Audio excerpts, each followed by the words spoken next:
Em nome do Pai que me criou, do Filho que me resgatou e do Espírito Santo que me santificou. Divina vontade, reina na minha vontade. Minha mãe, eu te amo, tu me amas, dai-me um gole da vontade divina, minha alma. Me abençoa, Mãe, para que todas as minhas ações sejam feitas diante de vossos olhos maternais. Amém, Fiat. Suprema Majestade, eu venho em sua divina vontade, em nome de todos, do primeiro ao último homem que existirá na terra, para dar a ti as homenagens que tens direito, as adorações, os louvores, o amor que cada criatura lhe deve, as ações de graças e fazer todas as reparações por todos, por cada pecado. Vem, Senhor, na tua divina vontade, dou-te a minha vontade humana, por meio do imaculado coração de Maria, que possui todos os dons e os frutos da divina vontade. Dai-me, Senhor, então, sua divina vontade. Vem, divina vontade, nessa ação que estou a fazer e em todas as ações que farei durante esse dia. Amém. Vinde, Espírito Santo, vinde por meio da poderosa intercessão do Imaculado Coração de Maria, vossa amadíssima esposa e nossa mãe. Amém. Vinde, Espírito Santo, vinde por meio da poderosa intercessão do Imaculado Coração de Maria, vossa amadíssima esposa e nossa mãe. Amém. Vinde, Espírito Santo, vinde por meio da poderosa intercessão do Imaculado Coração de Maria, vossa amadíssima esposa e nossa mãe. Amém. Eu não sou nada, Deus é tudo, Pai, eu te amo. Leitura do Livro do Céu, volume 3, trecho do 48 ao 54. Luísa Picarreta. 9 de março de 1900. A graça é como o sol. Encontrando-me um pouco perturbada por uma coisa que não é necessário dizer aqui. Minha mente queria andar vagando para certificar-se sobre minha turbação e assim ficar em paz. Mas o bendito Jesus, querendo contradizer meu querer, impedia-me que eu pudesse ver o que queria. E como eu insistia em querer ver, me disse: por que quer ir vagando? Não sabes tu que quem sai da minha vontade sai da luz e se confina nas trevas? E querendo me distrair do que eu queria, me transportou para fora de mim mesma e mudando de assunto, acrescentou: olhe um pouco como os homens são ingratos para mim. Assim como a luz do sol enche toda a terra, de um ponto ao outro, de modo que não há terra que não goze o benefício de sua luz, nem há pessoas que possam lamentar-se de estar privada de suas benéficas influências. Tão é verdade que o sol, investindo a todo o universo para poder dar luz a todos, toma-o como em sua mão. Só pode lamentar-se de não gozar de sua luz quem fugindo de sua mão vai esconder-se em lugares tenebrosos. Porém, o sol, continuando seu caritativo ofício, não deixa de lhe enviar algum raio de luz entre os seus dedos. Assim, a minha graça é uma imagem do sol que por toda parte inunda as nações, pobres e ricos, ignorantes e doutos, cristãos e infiéis. Nenhum pode dizer que está privado dela, porque a luz da verdade e a influência de minha graça enche a terra, e mais do que o sol no seu meio-dia. Então, a luz de Deus, ela enche mais a terra, ela tem mais poder sobre a terra, de iluminar a terra, do que o sol, em pleno meio-dia. Mas qual não é a minha pena ao ver as nações que, cruzando esta luz e a olhos fechados e enfrentando a minha graça com a torrente pestíferas de suas iniquidades, desviam-se dessa luz e voluntariamente vivem em lugares tenebrosos, em meio de cruéis inimigos? Elas estão expostas a 1000 perigos, porque não tendo luz, não podem conhecer claramente se encontram no, se encontram no oposto a 1000 perigos, porque não tendo luz, não podem conhecer claramente se encontram no meio de amigos ou de inimigos, nem fugir dos perigos que cercam. Ah, se o sol tivesse razão e os homens lhe pudessem fazer essa afronta à sua luz, o que a alguns chegasse a tal ingratidão que, para desprezar e não ver seu resplendor, arrancaria os olhos e assim ficam mais seguros de viver nas trevas. Então, arrancando os olhos, né, para não ver a luz, ficam mais certos de que não querem, né, ver essa luz, querem andar nas trevas. Aí o sol, em vez de mandar luz, mandaria lamentos e lágrimas de dor, até perturbar toda a natureza. Não obstante, o que os homens teriam horror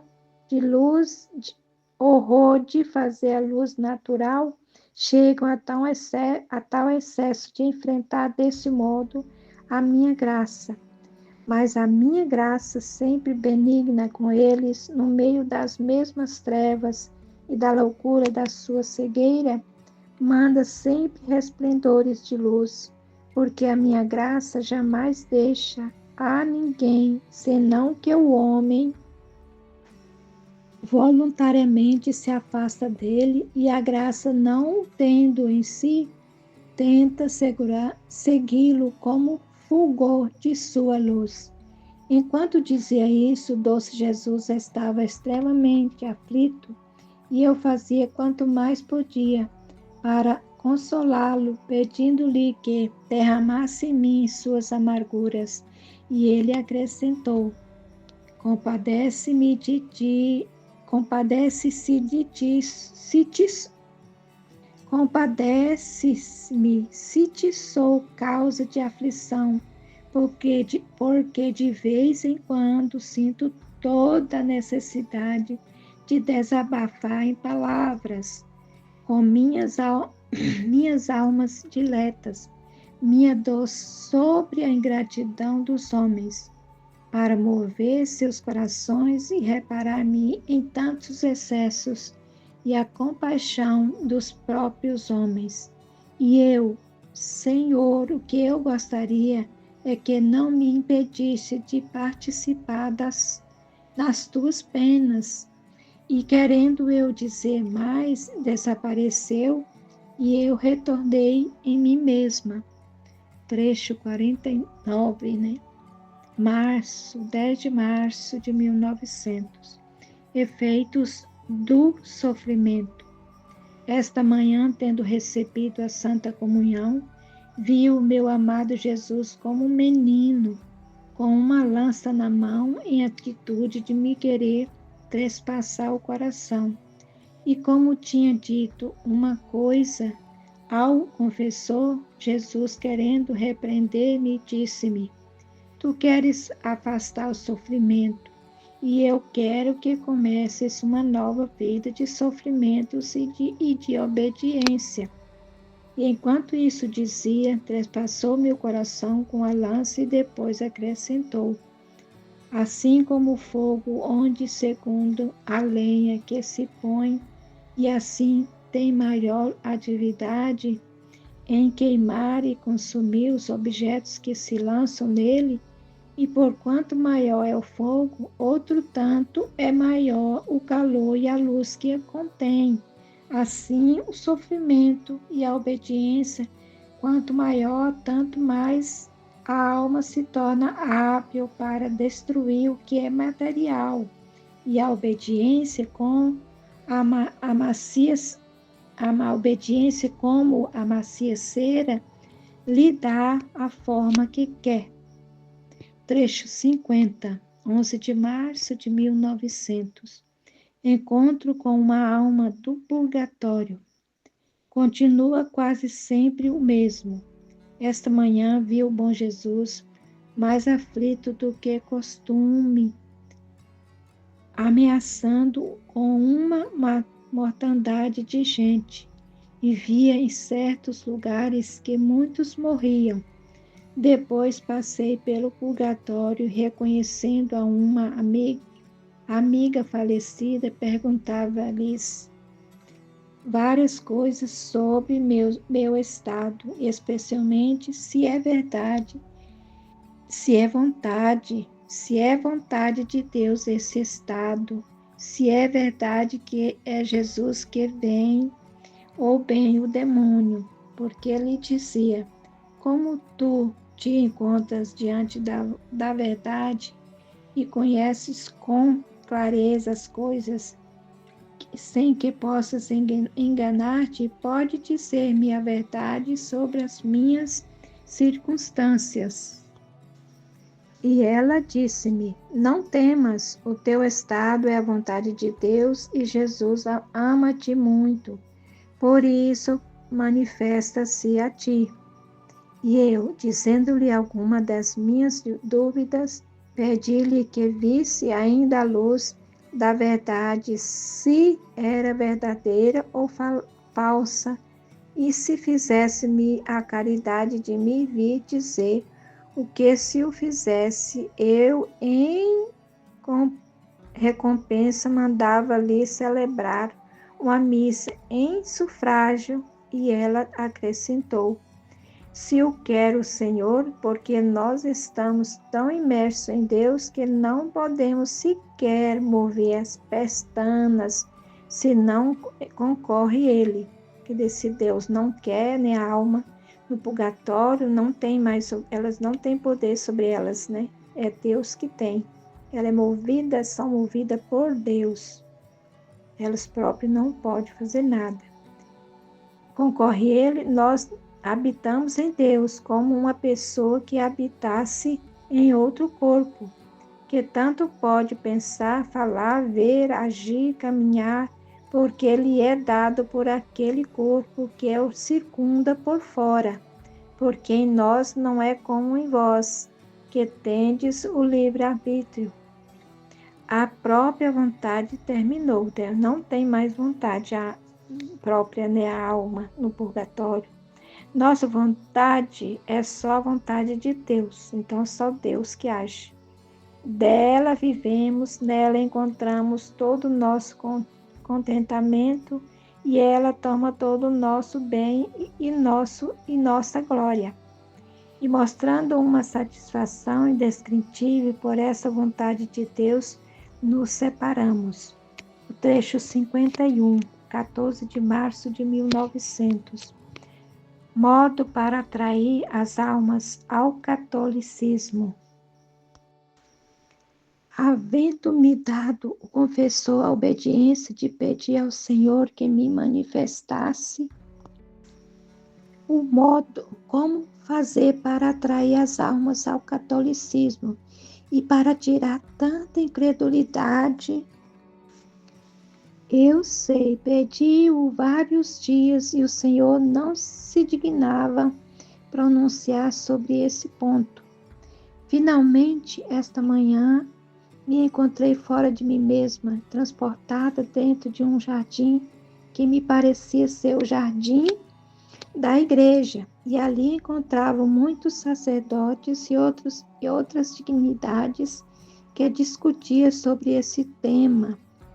E enquanto discutia, saía um cão de desmesurado tamanho e força, e a maioria dessas pessoas ficavam tão assustadas e debilitados que chegavam a fazer-se morder por aquela besta. e depois retirava-se como covarde da empresa. Aquele cão enfurecido não tinha força para morder aqueles que tinha como centro Jesus. Então, o inimigo, né, mesmo enfurecido, não tem poder de chegar, de atingir aqueles que têm Jesus como centro da sua vida, né, como Senhor da sua vida, como centro. Jesus no próprio coração, tendo Jesus no próprio coração, que, portanto, vinha a formar o centro de todas as suas ações, pensamentos e desejos. Assim, Jesus tomava o selo dessas pessoas e aquela besta ficava tão fraca que não tinha força nem sequer de respirar. Então, que graça grande, né? Se estamos em Jesus, Jesus sendo o centro da nossa vida, o inimigo não tem força, né? Fica fraco diante de nós. Então, nem precisa ter nenhum temor nem medo do inimigo, se estamos em Jesus e Jesus em nós. Agora, enquanto discutiam, eu ouvia Jesus que desde atrás de minhas costas dizia: todas as demais sociedades conhecem quem pertence ao seu partido. Só minha igreja não conhece quem são os seus filhos. Imagina ver aí, ó, quanto a falta da igreja. Que a igreja tem a obrigação de conhecer os filhos, seus seguidores, seus fiéis. O primeiro passo é conhecer quem são aqueles que lhe pertencem, e a esses podeis conhecê-los, estabelecendo um dia uma reunião no qual convidareis aqueles que são católicos a irem ao lugar destinado para tal reunião. E aí, com a ajuda dos católicos leigos, estabelecer o que convém fazer. O segundo passo é obrigar a confissão aqueles católicos que intervêm nisso, pois esta é a coisa principal que renova o homem, e forma os verdadeiros católicos. Então, está unida a Deus na nossa em arrependimento da confissão, né, para sermos verdadeiros católicos. E isso não só aqueles que se encontram presentes, mas obrigar aqueles que são patrões a obrigar os seus súditos à confissão, e se não consegue pelas boas, mesmo despedindo-os do seu serviço. Então, se não consegue de bom, né, grado, então despedindo-os do seu serviço. Quando cada sacerdote tiver formado o corpo de seus católicos, então poderão encaminhar-se a outros passos superiores, porque reconhecer a oportunidade do tempo, como entrar nos partidos, e a prudência em expor-se é como a poda das árvores. Então, entrar nos partidos e a prudência em expor-se é como a poda das árvores, que faz produzir frutos grandes e maduros. Então, é preciso podar as árvores.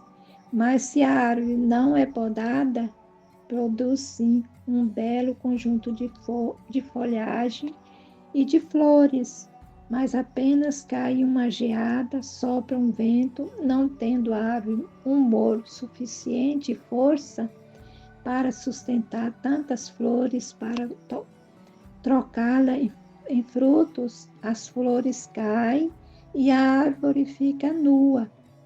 Assim conhece nas coisas da religião. Então, se nós como cristãos, devemos ser podados sempre. A poda, né, é essa confissão, o arrependimento do nosso pecado, e podando, tirando de nós mesmos, né, aquilo que não é bom. porque a gente não pode ser como essa árvore que é frondosa, que tem só beleza, flores e folha, mas se não tem fruto, é preciso cortá-lo, né, e jogar fora. Então, essa é a nossa religião, tem é assim, né? Primeiro deve formar um conveniente corpo de católico. Então, é preciso ter um corpo de católico, igreja santa, né? Povo santo, para poder fazer frente aos outros partidos, né? E depois podem chegar a introduzir-se nos outros partidos para formar um só. Então, se nós não estamos vivendo como é a verdade de Deus, né, como filhos católicos de Deus da igreja, então como nós podemos, o nosso testemunho, ele é fraco.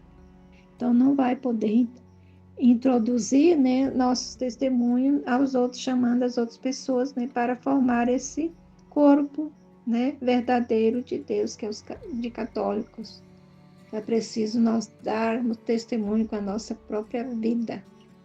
Dito isso, não ouvi mais, e sem sequer vê-lo mais, encontrei em mim mesma. Quem pode dizer minha pena por não ter visto o bendito Jesus durante todo o dia e as lágrimas que tive que derramar? Trecho 52, 15 de março de 1900. Jesus sente-se desarmado pelas almas vítimas. Jesus continua sem vir. Eu me consumia em dor e sentia uma febre que me fazia delirar. Agora, como o confessor veio celebrar o divino sacrifício, eu comunguei, mas não via como é habitual. O meu amado Jesus, por isso comecei a dizer os meus disparates. Ele começou a reclamar. Diz-me, meu bem, por que não te fazes ver? Por que não te fazes ver? Dessa vez parece-me que não te dei ocasião para que te escondas. Como da maneira mais fácil. Como é, né, a maneira mais fácil? Aí, nem mesmo os amigos dessa terra agem dessa maneira. Quando deve afastar-se, ao menos diz adeus. Ela estava reclamando porque Jesus tinha afastado e não disse nem adeus. Que os amigos da terra, quando vai afastar, diz adeus, e ele não, né? E você nem sequer me diz adeus? Como assim se faz? Me perdoe se assim falo. É a febre que me faz delirar e me faz chegar à loucura. Quem pode dizer todas as minhas loucuras que ele disse? Seria querer perder tempo. Agora, enquanto estava delirando e chorando, Jesus fazia ver agora uma mão, agora um braço. Então viu o confessor que me dava a obediência de sofrer a crucificação. Jesus, como obrigado pela obediência, se fez ver, e eu, porque não me mostras? E ele, mostrando um aspecto sério, disse: Não é não é nada, não é nada. É que quero castigar a terra. E eu, estando bem mesmo com uma só criatura, sinto-me desarmado e não tenho força para lançar mão dos castigos. E ao fazer-me ver, você começa a dizer-me que se vê, se vê que devo mandar castigo. Derrama em mim, faz-me sofrer a mim, e sinto-me vencido por ti, e nunca ponho as mãos em castigos. E os homens não fazem outra coisa senão ensoberbecer-se demais. Agora, repetindo o confessor, a obediência de me fazer sofrer a crucificação, Jesus mostrava-se lento em fazer-me fazer esta obediência, não como as outras vezes, que em seguida queria que me submetesse e me disse: E tu o que queres fazer? E eu: Senhor, o que tu queres? Então, dirigindo-se ao confessor com um aspecto sério, disse-lhe: Também tu queres atar-me e com dar-lhe esta obediência de fazê-lo sofrer? E enquanto isso dizia, começou a me participar as dores da cruz, e depois, mostrando-se mais calmo, derramou suas amarguras, depois acrescentou: O confessor onde está? E eu: Senhor, não sei para onde foi. É verdade que não vejo mais conosco. E ele: Eu o amo, porque como ele me consolou a mim, assim eu quero confortar a ele. Trecho 53, 17 de março. A dor do Papa humilde. Esta manhã, o bendito Jesus me fazia ver o Santo Padre com as asas abertas, que ia em busca de seus filhos para recolhê-los sob as suas asas, e ouvia seus lamentos que dizia: meus filhos, quantas vezes busquei reunir-vos sobre minhas asas e você me foge? Escutem meus lamentos e tenha compaixão de minha dor. E enquanto dizia isso, chorava amargamente. E parecia que não era só os leigos que se afastavam do Papa, mas também os sacerdotes. E estes davam mais dor ao Santo Padre, que dá mais dor, né, porque os escolhidos, né, de Deus. Que pena dava ver o Papa nessa posição. Depois disso, vi Jesus, que fazia eco aos lamentos do Santo Padre e acrescentava: poucos são os que permanecem fiéis, e esses poucos vivem como raposas escondidas em suas próprias cavernas. Tem medo de expor-se para arrancar seus próprios filhos da boca dos lobos. Falam, propõem, mas todas são palavras ditas ao vento, jamais chega aos fatos. Dito isso, ele desapareceu. Depois de pouco tempo, voltou e eu me sentia toda aniquilada em mim mesma ante a presença de Jesus. E ele, vendo-me assim, me disse: Minha filha, quanto mais você se abaixa em si mesma, tanto mais me sinto atraído a me abaixar para você e te encher de minha graça. Eis porque a humildade é precursora da luz. Trecho 54, 20 de março de 1900. Advertência de castigos. Tendo recebido a comunhão, via meu doce Jesus que me convidava a sair com ele, mas com o pacto de que, ao ir junto com ele, onde via que Jesus estava obrigado a mandar castigo pelos pecados, não devia discutir com ele para para que não os mandasse. Com esta condição, saímos percorrendo a terra. Em primeiro lugar, comecei a ver, não muito longe de nós, especialmente em certos pontos, tudo seco. Então, me dirigindo a ele, disse: Senhor, como farão essas pobres gentes se lhes falta o alimento para se nutrirem? Ah, você pode tudo. Assim como fez secar, assim faça que reverdeça. E como tinha a coroa de espinho, estendi-lhe a mão, dizendo: Meu bem, que te fizeram essas nações? Talvez te tenha posto esta coroa de espinho. Pois bem, entregue-a a mim, assim ficarás aplacado e lhe darás o alimento para não as deixar morrer. E tirando-a, coloquei sobre minha cabeça. Enquanto fazia isso, Jesus me disse: parece que não posso levá-lo junto comigo, porque levá-lo não poder fazer nada é o mesmo. E eu, Senhor, não fiz nada.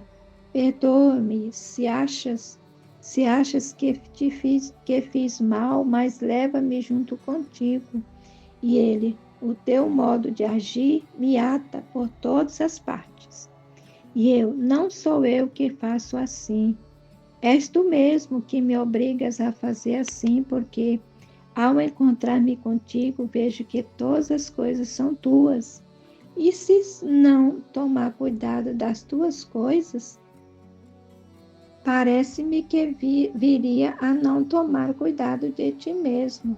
Por isso deves perdoar-me se faço assim, já que eu faço por amor teu, e não deve afastar-me por isso. Em seguida, continuamos a agir. Eu fazia quanto mais podia para não lhe dizer nada de que não castigasse em alguns pontos, para não lhe dar ocasião que me mandasse retirar e assim perder sua amável presença. Mas onde não podia começar a discutir com ele, chegamos a um ponto da Itália onde estava fazendo um convênio que devia causar uma grande desordem, mas não entendi o que era, porque tendo começado a dizer, Senhor, não permita, pobre gente, como farão? Vendo Jesus que eu me afanava e queria impedi-lo, disse-me com império. Jesus, vendo que queria impedir dele fazer o que ele tinha que fazer de castigo, disse-me com império: retira-te, retira-te. E tirando uma cinta de prego, de alfinete, que tinha encaixado em seu corpo, que o fazia sofrer muito, acrescentou: retira-te e leva essa cinta contigo, assim me aliviará muito. E eu, sim, eu porei em teu lugar, mas deixe-me estar contigo. E ele, não, retira-te. E disse com tal império que, não podendo resistir, em um instante me encontrei em mim mesma e não pude entender qual era aquele convênio. Amém, Filho de Jesus, eu confio em vós. Em nome do Pai, do Filho e do Espírito Santo. Amém.